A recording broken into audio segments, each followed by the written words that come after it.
Joel 3,14. Multidões, multidões no vale da decisão, porque o dia do Senhor está perto no vale da decisão. Aqui ele faz o anúncio que diz que há multidões num vale para tomar uma decisão. É o vale da decisão. Multidões, multidões no vale da decisão, porque o dia do Senhor está perto. Vivemos a última hora de Deus para a igreja e para o ser humano antes do dia do arrebatamento. O princípio das dores está chegando ao fim. As dores de fato estão para vir para aqueles que ficarem e não subirem com a igreja. E o outro texto, João 4,35.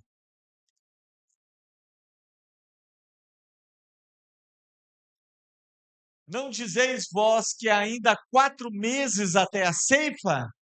Eu, porém, vos digo: erguei os olhos e vede os campos, pois já branquejam para a ceifa. O trabalho é intenso.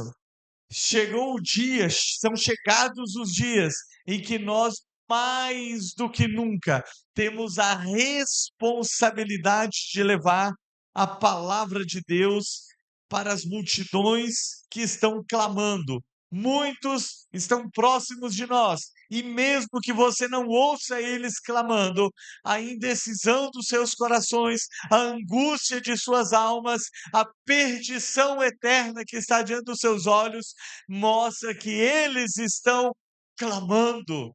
O texto bíblico primeiro de Joel diz que há multidões no vale da decisão.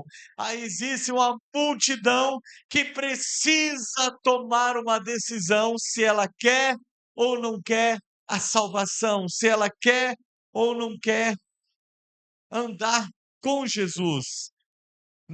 Deus está contando comigo e com você para tirar a confusão que o inimigo tem semeado na vida das pessoas. Mais do que todos os tempos, na época da comunicação tão facilitada como existe hoje, ao mesmo tempo, há uma confusão gigantesca na mente das pessoas, uma confusão de identidade, quem eles são. Mas eu e você somos chamados, convocados por Deus para levar o evangelho a essas pessoas, para mostrar que Deus não é Deus de confusão, para mostrar a identidade que eles foram criados para serem filhos e filhas do Deus Altíssimo. Eu e você somos privilegiados, você sabia disso? Existe uma promessa de Deus de que virá um avivamento, que é o último avivamento, e ele vai se espalhar sobre toda a face da terra. Porque eu falo que é um privilégio para nós, porque nós podemos fazer parte, nós faremos parte da história do último avivamento. Quando nós estudamos os avivamentos da igreja, nós vemos que eles são localizados, se espalharam para alguma região e depois a chama se apagou. Ficou por um tempo, foi em alguns lugares, mas ela parou. Agora, nós temos uma promessa da parte de Deus que está em Abacuque, capítulo 2, versículo 14, que nos últimos dias, vamos ler aqui esse texto aqui. Abacuque 2,14. A promessa do avivamento que virá sobre toda a face da terra. Pois a terra se encherá do conhecimento da glória de Deus, como as águas cobrem o mar. As águas cobrem o mar? Quem gosta de olhar o oceano, ir ali nos mirantes e olhar o infinito do oceano?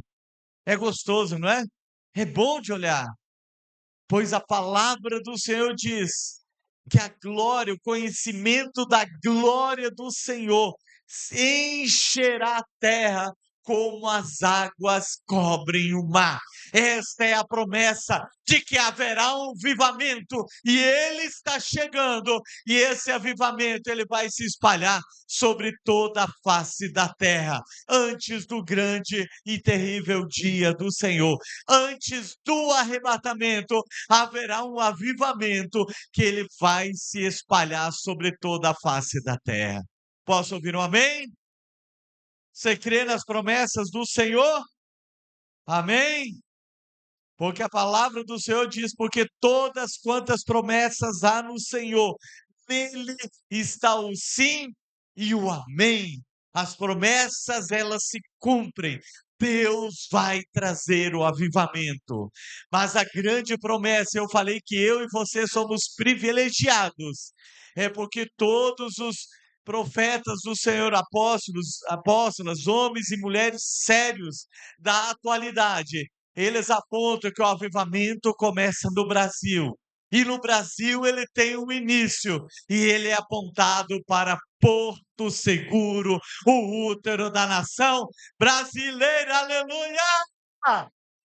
Glória a Deus!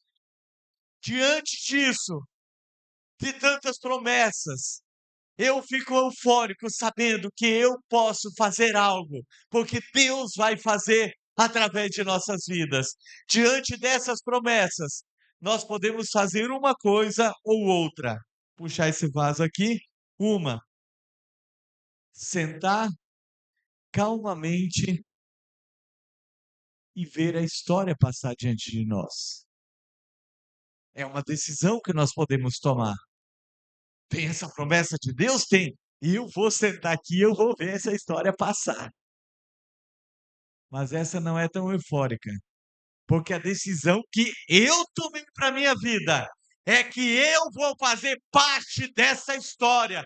Eu vou escrever essa história e estará registrado para toda a eternidade nos anais eternos celestiais. E você quer fazer parte dessa história ou você quer ficar sentado e ver a história passar diante dos seus olhos? Eu tomei uma decisão.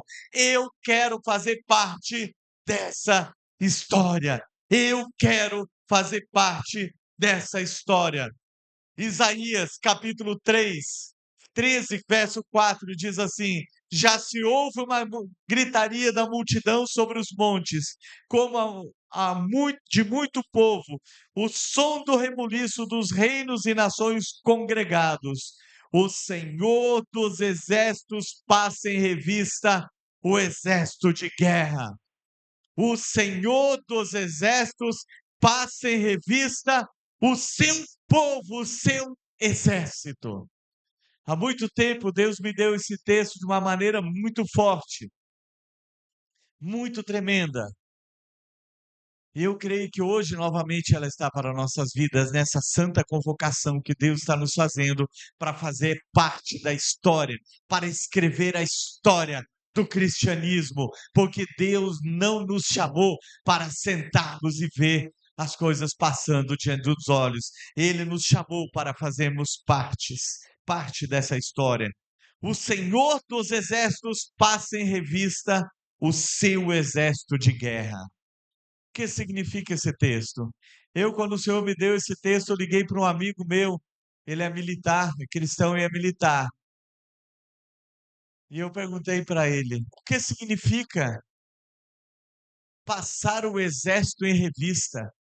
Eu gosto de ver quando um comandante, ou no caso o presidente da República, ele passa a sua tropa, o seu exército em revista.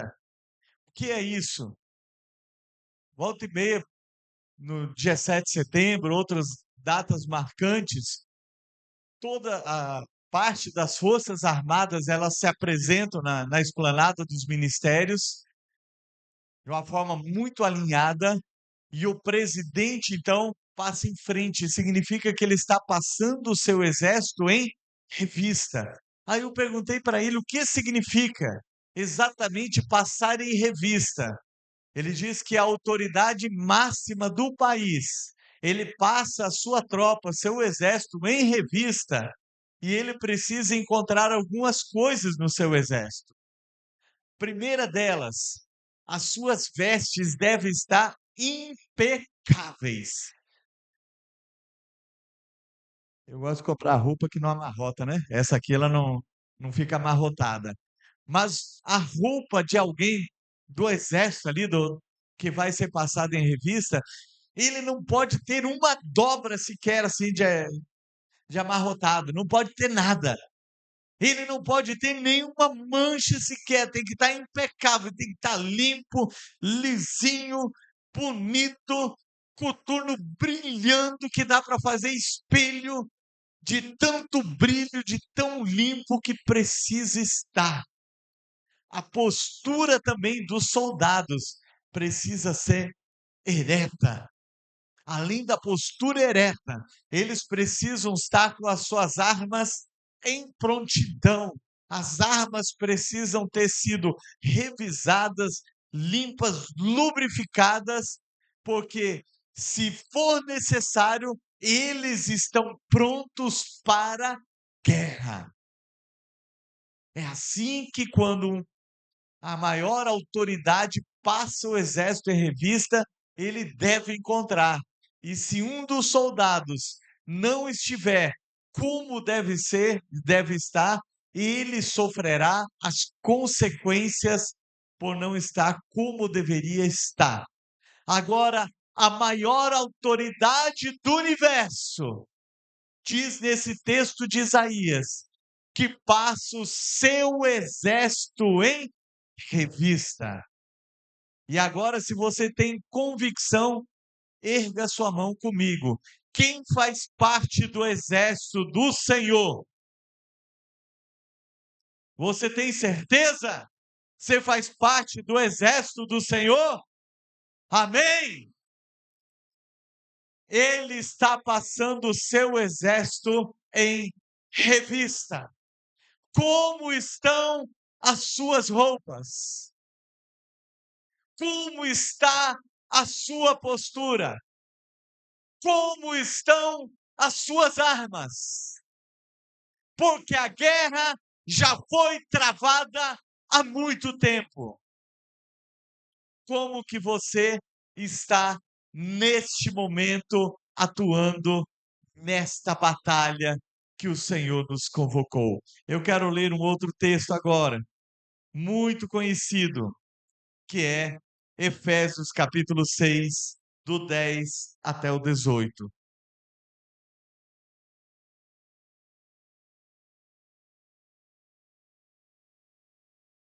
Quanto ao mais, sede fortalecidos no Senhor e na força do seu poder.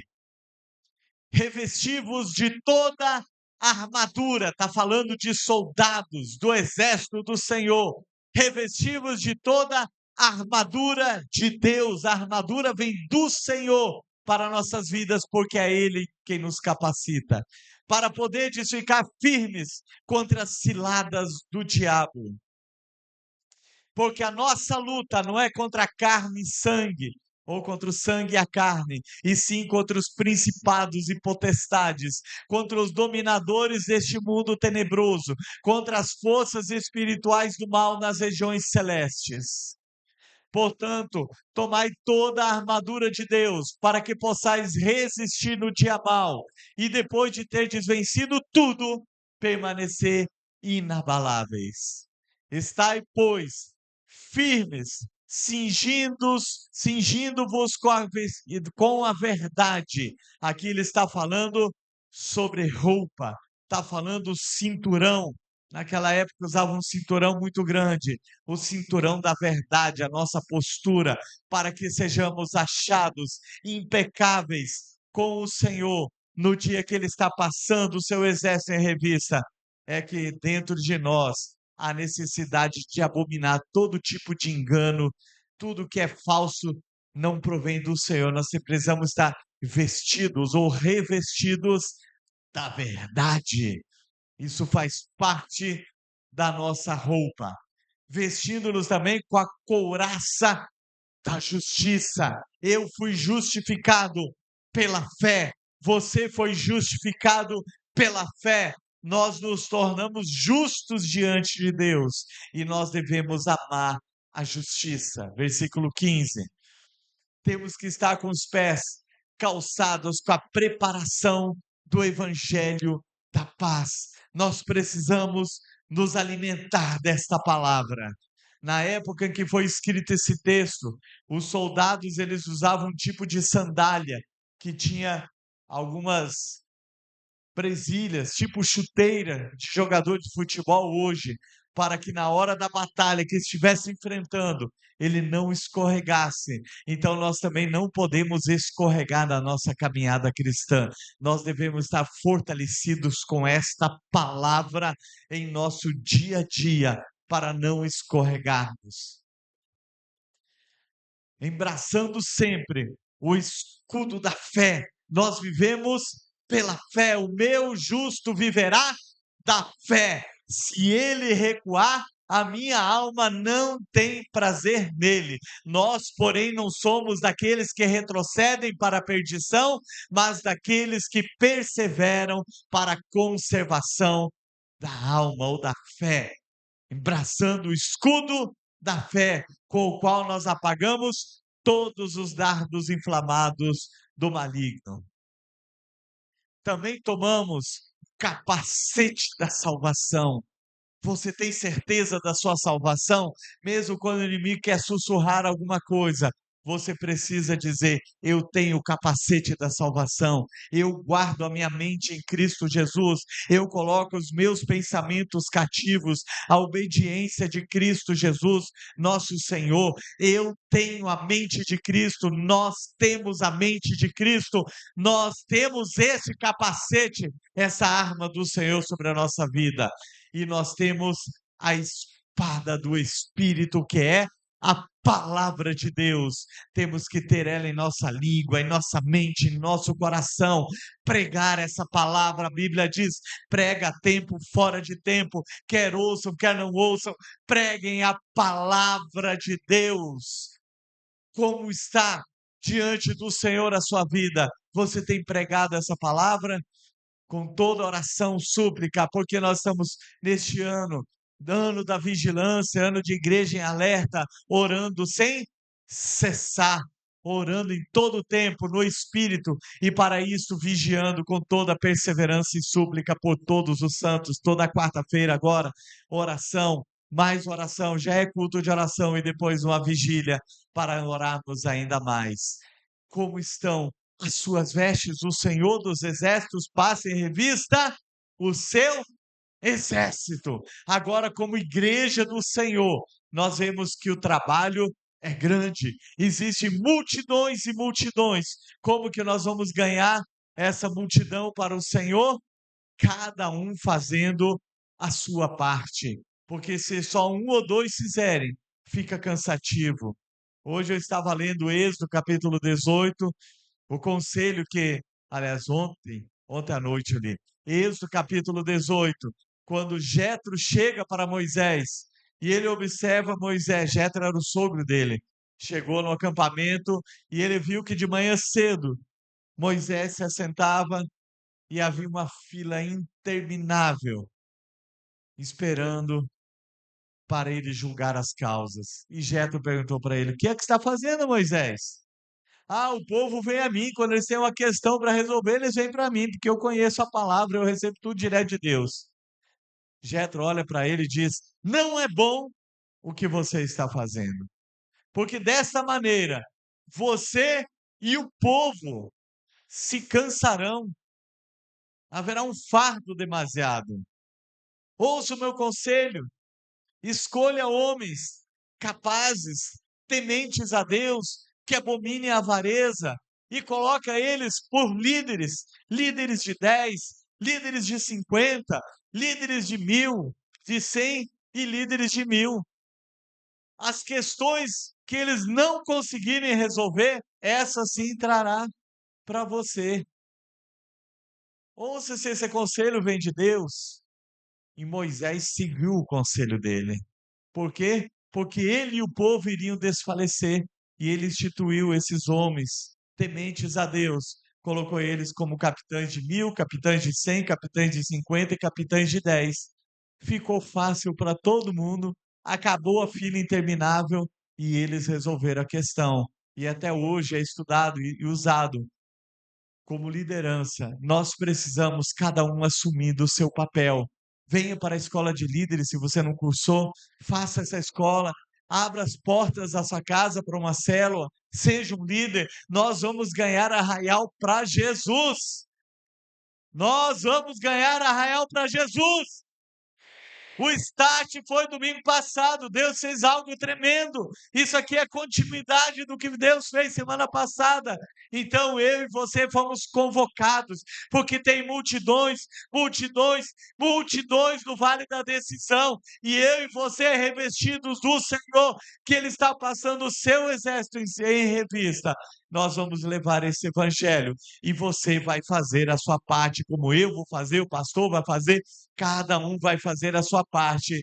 E em dezembro nós teremos 300 pessoas cultuando ao Senhor. Fique em pé agora, fique em pé, fique em pé. Se coloque o Senhor dos Exércitos, passe em revista seu exército. Imagine agora, neste momento, o Deus Todo-Poderoso passando aqui neste lugar. Primeiro, imagine como é aquela cena em que o presidente na esplanada ele passa o seu exército em revista. Agora eu e você somos o exército do Senhor e Ele está passando em revista o seu exército. Como que você está sendo achado? Você está com as suas roupas impecáveis?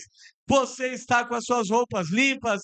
Você já está cingindo os seus lombos com a couraça da verdade? Com a ou abraçou o escudo da fé? Você está como um soldado deve se portar? O Senhor está passando em revista o seu exército. E eu creio que nós temos líderes de 10, líderes de 50, líderes de 1.000 aqui neste lugar. Eu posso ouvir um amém? Glória a Deus, se coloque diante do Senhor, diga: eis-me aqui, Senhor, usa a minha vida. Há uma convocação do Senhor. O título dessa mensagem hoje é uma santa convocação, porque o santo, santo, santo, aquele que é santo, santo, santo, está nos chamando para esta batalha. Eu quero ouvir a sua voz agora. Eu vou parar de orar aqui no microfone, parar de falar um instante.